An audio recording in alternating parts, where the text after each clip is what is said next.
जय माता दी दोस्तों। माता रानी आपकी सारी मनोकामनाएं पूर्ण करें और आप जीवन में खूब सारी तरक्की करें। इसी के साथ आज का जो वीडियो है वो मैं शुरू कर रही हूँ।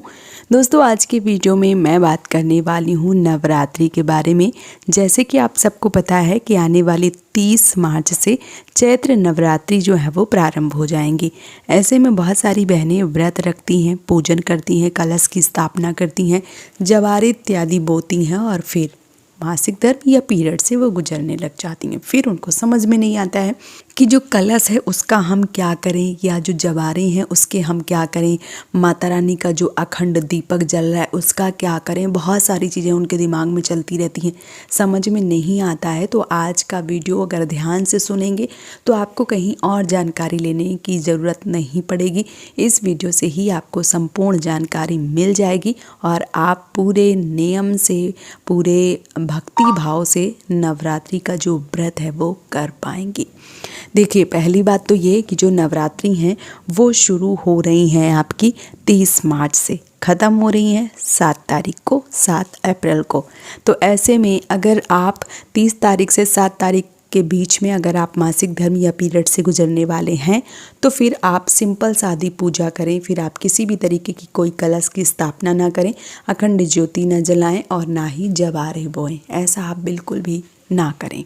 आप सिर्फ माता रानी की पूजा करें और हो सके तो आप मंदिर की में जाके माता रानी की पूजा करें।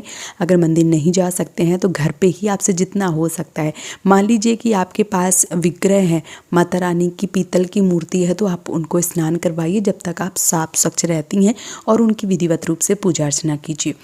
अगर आप मंदिर जा सकती हैं तो मंदिर जा सकें, और अगर आप मान लीजिए आपके पास विग्रह नहीं है, कोई तस्वीर है, फ़ोटो है, तो नॉर्मल आप जो भी भोग या जो भी धूप बत्ती इत्यादि दिखा सकती हैं उतनी आप पूजा जो है वो कर लीजिए। व्रत रखना है या नहीं रखना है, तो व्रत अगर आप पहले से रखते चले आ रहे हैं तो आपको व्रत नहीं छोड़ना है, व्रत आपको कंटिन्यू करना है। अगर आप इस वर्ष व्रत उठाने वाले हैं और आप मासिक धर्म या पीरियड से गुजरने वाले हैं तो फिर ऐसे में आपको व्रत नहीं उठानी चाहिए, क्योंकि जब पूजा नहीं कर पाएंगे तो व्रत उठाने का कोई मतलब नहीं है। ठीक है। इसके बाद अब बात करते हैं कि अगर आपने मान लीजिए कि पहले आपने ये चीज़ें नहीं सोची या आपको किसी ने नहीं बताया, आपने क्या किया कि आपने कलश की स्थापना कर ली, अखंड ज्योति जला लिया, आपने जवार इत्यादि बो दिए और उसके बाद 2-4 दिन आपने अच्छे से पूजा वगैरह की। उसके बाद आप मासिक धर्म या पीरियड से गुजरने लग गए। बीच में आप जब मासिक धर्म या पीरियड से गुजर रहे हैं तो फिर आपको समझ में नहीं आ रहा है कि अब जो हमारी पूजा है उसका हमें क्या करना चाहिए, क्या हमें विराम देना चाहिए या हमें पूजा कंटिन्यू करनी चाहिए। बहुत सारे अगर मन में सवाल हैं तो सुनिए, आपको क्या करना है। अगर आपने कलश की स्थापना कर ली है, अगर आपने जवारे बो लिए हैं, अगर आपने जो अखंड ज्योति है वो जला ली है, तो फिर आपको क्या करना है, आप अपने जो भी बड़े बुजुर्ग हैं वो पूजा जो है वो उनसे करवाइए, उनसे कंटिन्यू करवाइए। वो आपकी ननद हैं, सास हैं, ससुर हैं या आपके पति हैं, जो भी हैं उनसे आप करवा लीजिए। कई बार क्या होता है, बहुत सारी बहनें परदेश में रह रही होती हैं, घर में पति तो होते हैं, बच्चे होते हैं, वो छोटे होते हैं। अगर बड़े बच्चे हैं तो आप बड़े बच्चों से करवा सकते हैं, लेकिन समस्याएं उनके साथ हो जाती है जिनके बच्चे छोटे हैं। पति सुबह से ऑफिस चले जाते हैं, फिर उनको समझ में नहीं आता है कि अब क्या करें, कैसे करें। तो देखिए, अगर पति आपकी पूजा नहीं कर पाते हैं तो फिर आपको जिस प्रकार से, मान लीजिए अखंड ज्योति जल रही है, जवारे कलश रखे हैं, उनको वैसे ही छोड़ दीजिए, जैसे हैं वैसे ही छोड़ दीजिए। अपने आप से जो दीपक है वो जब तक तेल है, घी है, तब तक वो जलता रहेगा, उसके बाद वो अपने आप से शांत हो जाएगा। जवारे हैं, जो कलश है, जैसा रखा है वैसे ही रखा रहने दीजिए। अगर कोई है तो करवाइए, अगर कोई नहीं है तो जैसा है वैसे ही आप रहने दीजिए।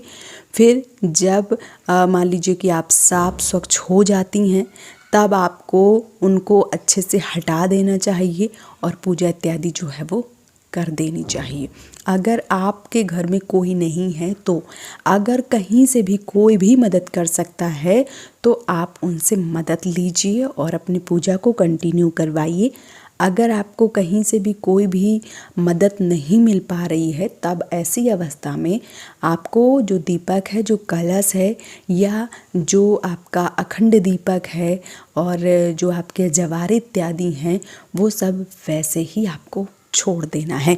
अगर आपको बीच में पहले से पता है कि आपको पीरियड्स जो है वो आ सकता है, तो फिर आपको ये गलती जो है वो नहीं करनी है, क्योंकि जब हम जानबूझ के कोई ऐसे काम करते हैं तो यकीन मानिए उसमें फिर हमें जो एक तरीके से दोष है वो लगता है, लेकिन अनजाने में अगर गलती होती है तो उसका कोई दोष नहीं लगता है। कई बार क्या होता है, बहुत सारी बहनों को मान लीजिए 10 तारीख को पीरियड्स आने वाला, तो हो सकता है 6 को ही आ जाए, 7 को ही आ जाए, तो पूजा जो है वो उनकी हो ही ना पाए, या जो रामनवमी है वो पूज ही ना पाए। ऐसी बहुत सारी कंडीशन आ जाती हैं, तो फिर आपको परेशान नहीं होना है।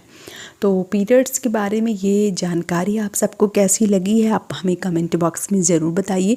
और अगर वीडियो पसंद आया है तो आप मुझे सपोर्ट कर सकते हैं, इस चैनल को सब्सक्राइब कर सकते हैं, अपने प्रियजनों के साथ इसे साझा कर सकते हैं, अपने मित्रों के साथ इसे शेयर कर सकते हैं, जिनको वाकई में इसकी ज़रूरत है इस वीडियो को सुनने की, आप उनके साथ इसे शेयर कर सकते हैं। आज का ये वीडियो मैं यहीं पे समाप्त कर रही हूँ। मिलती हूँ एक और नए वीडियो के साथ में, तब तक के लिए जय माता दी दोस्तों।